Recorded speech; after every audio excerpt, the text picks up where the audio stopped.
Oke. Kalau yang meninggal yang sakit kemarin kanker apa, Vian? Kanker serviks. Kanker serviks ya. Jadi di sini kita juga akan sedikit membahas penyebab dari kanker serviks itu apa aja, darling? Macam-macam. Yang setahu kamu dari pengetahuan. Kanker serviks. Saya bekerja di salah satu perusahaan Jepang, bergerak di bidang suplemen food. Jadi makanan sehat, dan selalu ketika mempromosikan Produk. Mempromosikan produk itu selalu mempromosikan produk itu selalu mencari seseorang yang kena penyakit kanker. Berarti untuk uji coba, untuk tester atau untuk apa itu? Untuk pembuktian. Pembuktian. Jadi pembuktian itu biasanya kita disuruh cari ya, cari yang kena kanker, kena sinusitis, kena polip. Berarti penyakit yang kategori agak berat. Tumor, kena benjolan, kiste, miom, endometriosis. Jadi, dan ketika bab suplemen tentang daya tahan tubuh gitu. Jadi ya kita dapat pelatihan hampir 7 sampai 8 bulan pelatihan untuk segala jenis penyakit yang sifatnya degeneratif atau dari dalam sendiri, dari pola hidup. Yang berikutnya penyakit yang sifatnya dari luar, yang menunjang virus. Virus. Jadi saya belajar kalau kanker pada prinsipnya dibagi ada 2. Kanker ganas atau disebut sebagai karsinoma atau CA. Logonya CA. Kan kenapa kok disebut kanker, cancer? Cancer itu kan lambang bintang, terus kepiting, punya sayap, punya kaki kiri dan kanan. Jadi kalau ibaratnya center pusatnya itu, inti kankernya ada di tengah, dia punya kaki-kaki dan dia bisa menyebar. Itu kalau yang disebut ganas. Dan kalau yang disebut jinak itu disebut juga tumor jinak. Kalau tumor jinak ini biasanya benjolan yang abnormal yang ada di dalam tubuh kita, dan dia berkembang hanya di tempat itu. Misalnya kista, miom, uci-uci, andeng-andeng yang membesar itu bisa. Yang perkembangannya berarti nggak normal ya itu ya. Yang jelas mereka semuanya punya sifat perkembangannya tidak normal. Tapi kalau tumor itu perkembangannya tidak terlalu cepat. Kalau kanker itu makanya pembelahan sel. Kanker itu sel ya, sel hidup sendiri, sel parasit yang bisa tumbuh dan berkembang di dalam tubuh kita. Biasanya terdapat pada posisi lemak tubuh yang banyak. Misalnya rahim. Yang kedua payudara. Ya kan, itu kan tempat lemak yang ada di dalam tubuh kita gitu. Daging yang fresh, segar gitu kan, ibaratnya kayak gitu. Siap dikonsumsi energinya. Karena kan kanker itu nggak perlu masak makanannya. Makanya pada saat seseorang dinyatakan terkena kanker, biasanya ada beberapa hal yang harus dilakukan. Yang pertama adalah kayak mamografi.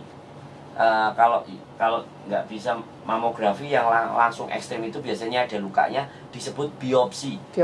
Nah, biopsi itu diambil selnya, kemudian dilihat bagaimana perkembangan selnya. Kalau dari 1 berkembang jadi 9 jadi 25, itu kan abnormal perkembangan selnya. Perkembangannya berkembang lebih banyak. Nah, kalau tubuh kita mitosis dan meiosis itu kan 1 jadi 2, 2 jadi 4, 4 jadi 8. Nah, itu kan sel normal.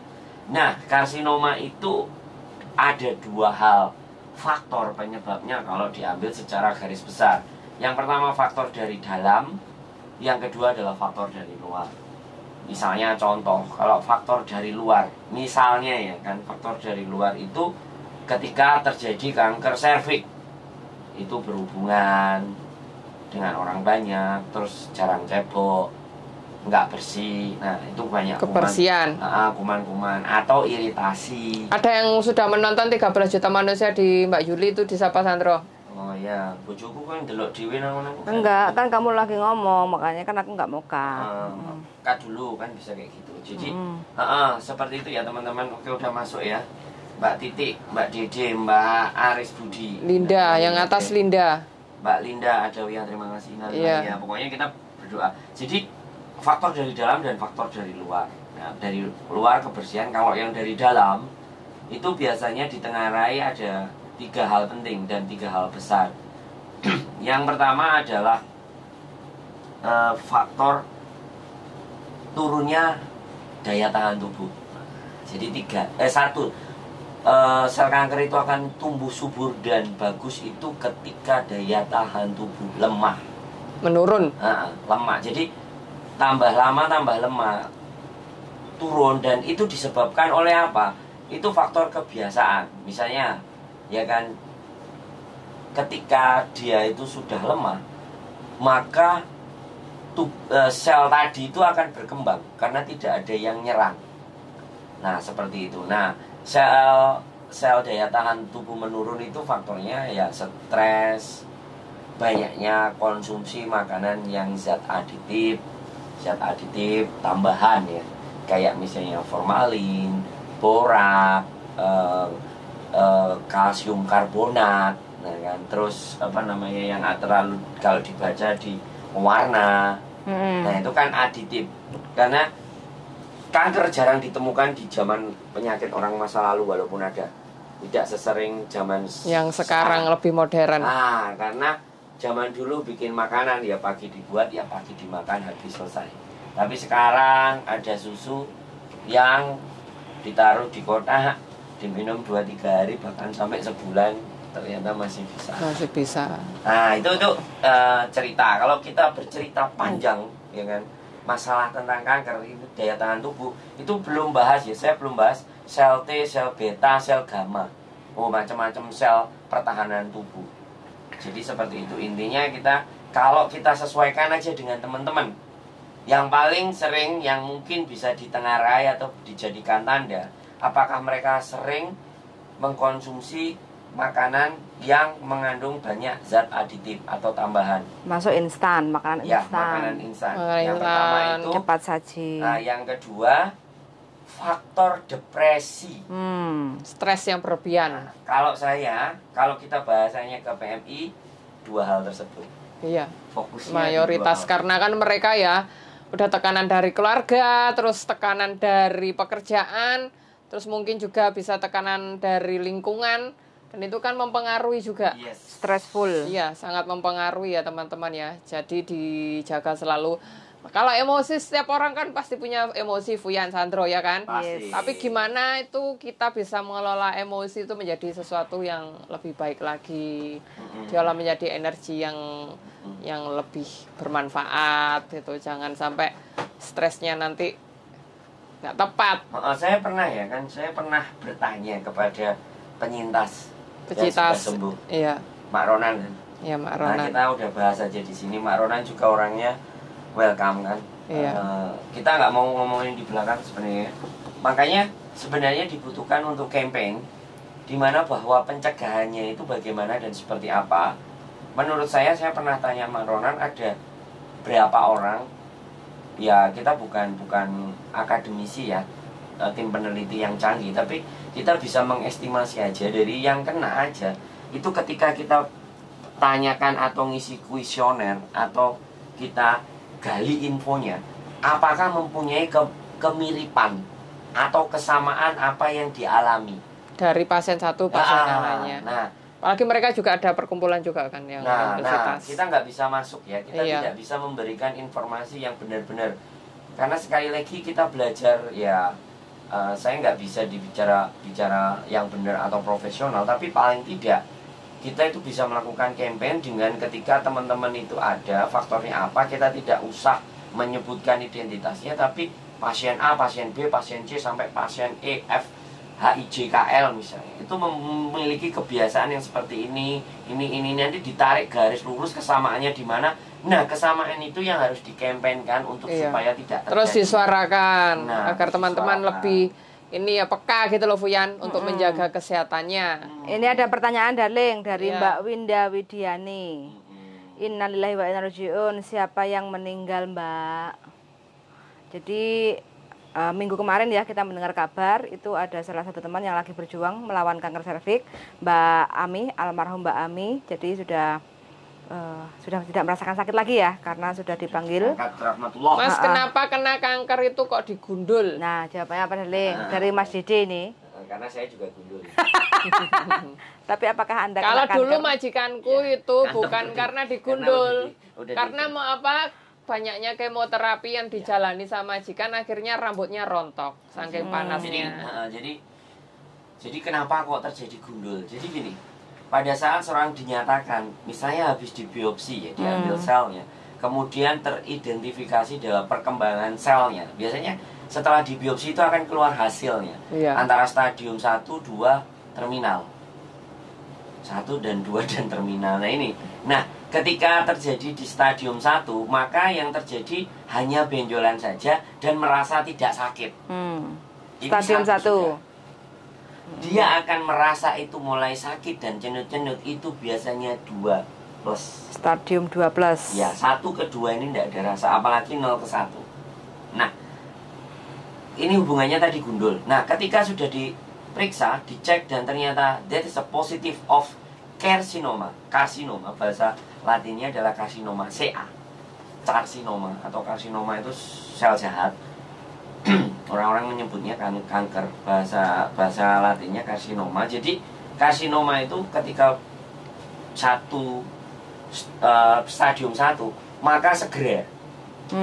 Nah, kita kemo ada beberapa paket, ya kan? Ada 1, 2, 3 berapa kali kan? Nah, itu ya saya mohon dikoreksi kalau saya salah, tapi ini pandangan dan gambaran yang saya pernah alami. Bahkan saya pernah nemenin pasien saya 2,5 bulan waktu memang percobaan suplemen tersebut. Jadi saya sampai ngikutin dan dia harus dikasih obat yang ketika obat itu masuk ke dalam tubuh kita, yang dibunuh tidak hanya sel yang kanker, tapi sel yang hidup, sel yang lain. Makanya rambutnya rontok, kulitnya keriput, lebih hitam. Jadi itu adalah faktor sel-sel yang sehat pun disikat. Jadi kayak dibom gitu. Kalau dibom padahal musuhnya ada 2 atau 3 dan di situ ada sekelompok manusia. Sekelompok manusianya juga mati. Nah, makanya di situ pada saat di kemo, wah rasanya gak doyan mangan, terus rontok emosinya semua. juga mempengaruhi. Majikanku dulu dia divonis dokter 2 tahun tapi 20 bulan udah pergi. Nah, jadi pada saat diketemukan biopsi dan sel pertumbuhan dan perkembangan selnya itu terdeteksi, maka dia sudah mengira-ngira umur dan usia. Terus apakah yang sudah dinyatakan kena positif cancer itu bisa sembuh? Bisa. Kalau bertanya ke saya, bisa. Saya karena menghadapi selama 7 tahun selalu mencari yang kanker, bahkan sampai lobang di payudaranya, tangan ini bisa masuk. Saya pernah. Namanya kalau nggak salah Ibu Angelina di Medan, Petisah. Saya datang, jarak 5 meter menuju kamarnya, baunya nggak karu-karuan. Tapi dia sembuh. Sebenarnya dia sudah tidak lagi bisa merasakan hidupnya enak. Selalu sakit. Kanker apa? Payudara? Payudara. Nah, caranya supaya dia bisa nggak kesakitan, disuntik morfin. Dan sekali lagi, ketika menjelang ajalnya di 2 bulan setengah, di 1 bulan aja kita kasih terapi, dia sudah tidak merasakan sakit. Tapi di 2 bulan setengah akhirnya dia meninggal. Tapi anaknya bisa menerima bahwa karena itu stadiumnya sudah terminal. Ya. Berarti terminal itu kan sudah akhir. Terminal karena morfin sudah masuk. Bukan kemo lagi, sudah enggak. Enggak, dokter untuk sudah nggak ada yang mematikan mau rasa ngasih. sakitnya itu. Jadinya morfin, tapi dia tidak merasakan sakit di 1,5 bulan terakhir. Sehingga ya sudah. Saya sempat saya khawatir kan di penjara karena saya ngasih suplemen kan. Tapi kita rajin kontrolin dia, cek. Dan si pasiennya Dindin merasa enak, bisa jalan. Tapi ya mungkin ajalnya sampai di situ. Tapi kalau tanya yang sembuh, sangat banyak sekali karena makanya saya nggak bisa nyebutin. Justru yang saya tangani satu itu meninggal yang saya ingat, cuma satu yang meninggal. Jadi aku merasa pede. Kalau aku disuruh ngadepi orang yang kanker, aku sangat pede. Cuman kadang-kadang orang-orang nggak mau nemuin. Tapi kebanyakan yang sudah dibilang kena kanker itu wis hopeless ya, nggak punya Harapan. ya, nggak punya harapan hidup. Ya itu nggak Jadi semuanya. Tergantung. putus asa, tergantung. Ya tergantung pasiennya mungkin Bu ya. Iya. Jadi saya sangat yakin gitu karena dulu saya benar-benar jadi tim. Jadi tim namanya tim Taken Hapyu. Tim Taken Hapyu itu tim yang mencobakan, kita disiapkan 2.500 butir kapsul suplemennya itu Jepang. dari Jepang selalu disiapkan. Aku soalnya dulu jaga majikanku tuh 2 tahun, tapi belum 2 tahun wis berangkat. Dulu tuh dia ya ganteng banget sebelum ya sudah dideteksi ada kanker, tapi kan belum melakukan kemo. Gede, dhuwur, putih, ganteng. Bareng beberapa kali kena kemo udah mulai hitam kulitnya. Wajahnya udah mulai mengering, terus rambutnya mulai rontok. Jadi di sini garis bawahnya untuk teman-teman yang berada di Hong Kong selalu jaga pola makan, pola pikir, selalu happy. Setiap manusia pasti punya masalah, entah itu dengan majikan, entah itu dengan keluarga, entah itu dengan suami. Yang penting ojo dipikir jeru-jeru, jangan dipikir terlalu dalam, biar nggak sepaneng terus stres Yang Karena bisa menimbulkan banyak penyakit. Nah, Stres kadang kita nggak bisa kontrol, nggak doyan makan, imun jadi drop. Terus pengennya sing instan-instan dan itu juga mempengaruhi kayak gitu. Jadi selalu mangan sing paling gampang apa mbok? Mangan gampang sehat. aku paling seneng ya karena ngikuti mbak yo sayur coy sam kuwi lho ning desa kan sawi Fuyan. Nah itu dioseng atau direbus sebentar aja wis. Wis malah sehat. Tak kasih sambel, penting ono sambel pecel. Nah, kalau bojoku nyambel bawang, nggodhog kulup. Iku wis Ndok. mantap. Heeh. Iku juga salah satu ngirit, keduanya sehat. Kayak gitu daripada Ubi itu juga bagus loh Fuyan. Ubi Iya. yang ungu juga itu juga bagus. Lamkwa itu juga bisa dikukus saja atau di oven kalau majikan Berarti punya oven. itu kan waluh kuning ya. Waluh kuning itu kan mengandung serat banyak kayak gitu. Jadi pencernaan juga lancar. Jadi bisa bagus juga untuk Saya pernah ketemu 2 orang yang kena kanker. Kanker apa? Cervix juga. Rahim dua-duanya. PMI Hong Kong. Setelah saya ketemu sama si Mbok Ronan itu, saya ketemu 2 orang lagi pakai jilbab. Waktu itu di agent. Dia duduk di pojok. Dia itu keras. Wataknya keras sekali. Atos. Jadi masukan apapun mental. Masukan apapun nggak masuk. Tapi dia kena kanker serviks gitu. Itu lebih parah lagi kan. Jadi kebimbangan, ketakutan, dan rasanya justru malah dia ngerasa nggak kepingin sehat. Ya sudah, kalau memang mau kena ya kena. Kalau memang ini batas saya sampai di sini meninggalkan kan, saya kan mikir tuh sana. Ada satu, terus yang satu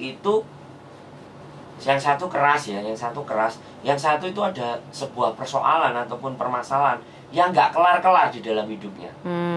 Persoalan diri itu berarti. Ya, jadi tidak bisa berdamai dengan diri sendiri. Makanya dari 2 itu saya menemukan sebuah bentuk kesamaan. Yang satu karena mungkin dia perempuan, dia bisa, dia menghasilkan, dia ngayomi. Akhirnya dia mau ngapain aja terserah dia dan tidak ada orang yang bisa masuk. Tidak ada yang menghalangi apapun. Nah, padahal di dalam presentasi saya dalam sebuah kesehatan itu selalu penyakit apa yang berbahaya, penyakit apa yang mematikan. Jawabannya ada yang diabetes, ada yang kanker, ada macam enggak. Selalu sama presenternya jawabannya penyakit yang merasa sehat. Merasa dirinya sehat. Itu secara pikiran bagus, tapi wajib dalam 1 tahun itu 2 kali Memeriksakan kesehatan diri. Kesehatan diri terlepas yaitu apapun. Makanya banyak di sini kelompok-kelompok yang bikin kayak pemeriksaan pap smear, kemudian mamogram, kemudian didaftar. Tapi memang jumlahnya sangat tidak bisa mengcover. Ya, karena itu kan dibatasi juga. Tapi paling tidak sudah. Yaitu, mereka berjuang, mereka berusaha. Kalau teman-teman nggak mau paket itu ya berbayar sendiri. Iya, bayar. Hongkong menyediakan fasilitas-fasilitas nggak sampai 1.000 untuk kok. pemeriksaan itu. Kalau yang fasilitas pemerintah kan tetap terjangkau gitu loh. Jadi intinya di sini negara modern. Jadi kalau negara modern dan teman-teman ada gaji, setidaknya disisihkan gitu.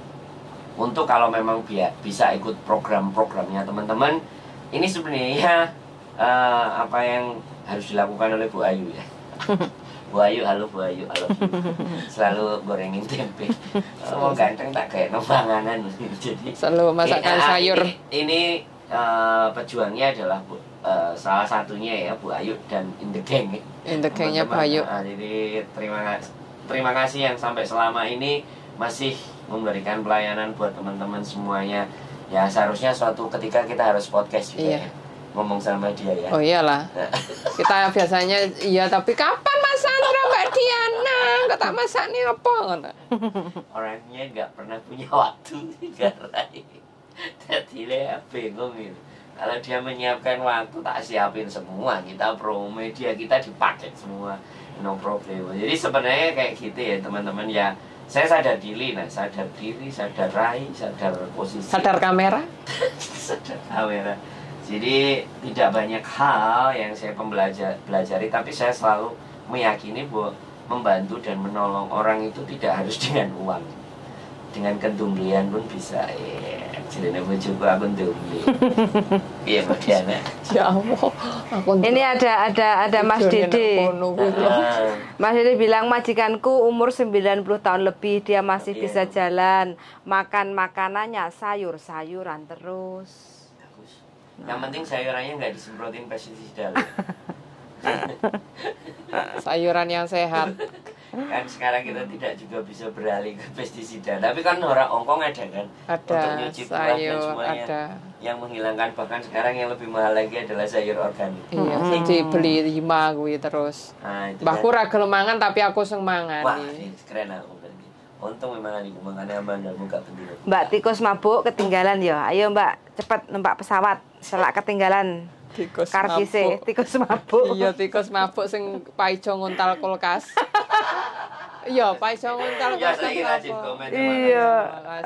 Sari Lestari, Mbak Yuli. Assalamualaikum, dalu sedaya mawon ikut nyimak Mbak Yuli, Mas Hendro. Mas Hendro, Mas Andro, Cok Hendro, Mbak. Mbak Sari Lestari. Semoga tambah sukses selalu, amin. Sampean juga. Ya, pokoknya teman-teman semuanya ya yang sudah menonton, jaga selalu kesehatan, pola makan sehat itu penting. Oke, kalau teman-teman bisa lihat sebenarnya nanti suatu ketika kita ngajak ngomong, Mbak Ronan itu sudah menunjukkan ya, menunjukkan pola makan yang sehat ya kan. Tapi itu kan setelah kena. Coba kalau beliaunya belum. Jadi teman-teman kalau mau belajar dan tidak kena, belajarlah atas pola makannya Mbak Ronan. Sehari sekarang. Digaransi minimalnya ya kan. Minimalnya pasti lapar. Pasti lapar makanannya. Jelaskan dulu Mbak Ronan itu sakitnya apa? Kanker payudara. Kanker payudara. Sudah dipotong susunya sebelah. Berarti wis operasi skemo. Sudah. Gundul. Kalau kita bahasin ini memang dia harus. Benar-benar. Cuman kadang-kadang ya kita no have time ya udah kita loh, bahas aku jarang makan nasi putih itu karena majikanku kena kanker tahun 2012 sampai sekarang itu, makanya aku kan kadang sampai Sandro ngomong mangane rewel-rewel ya karena dari itu akhirnya aku menjalani hidup sehat akhirnya Loh, aku dulu berat badanku 56 terus akhirnya turun aku. Ya, tapi bukan diskriminasi terus nggak boleh makan nasi kan nggak begitu juga. Iya nggak gitu, cuma akhirnya mengurangi Maksud gitu saya loh, kan karena adalah kandungan gulanya tinggi kan itu. makanan intinya kalau makanan itu tidak mendominasi ke prosentase. Tapi kalau tiap hari menu kita sama yang instan, yo kelar. Yo, 5 tahun ke depan kita akan merasakan. Ini aku pernah sosis itu juga. Ya, Arek-arek itu jare seneng man sosis Fuyan, jare majikane murah. Oh, Mbak Ferika ya, Mbak Ferika kita bahas kanker. Jadi saya pernah punya ini cerita seru, Fuyan. Anak umur 19 tahun. Cantik, Fuyan. Di Lubuk Makam. Aku cerita kamu jangan tendensius ya. Aku takutnya ketika aku cerita kamu mumet. Ini aku benar-benar memang kan aku selalu jadi tim ya.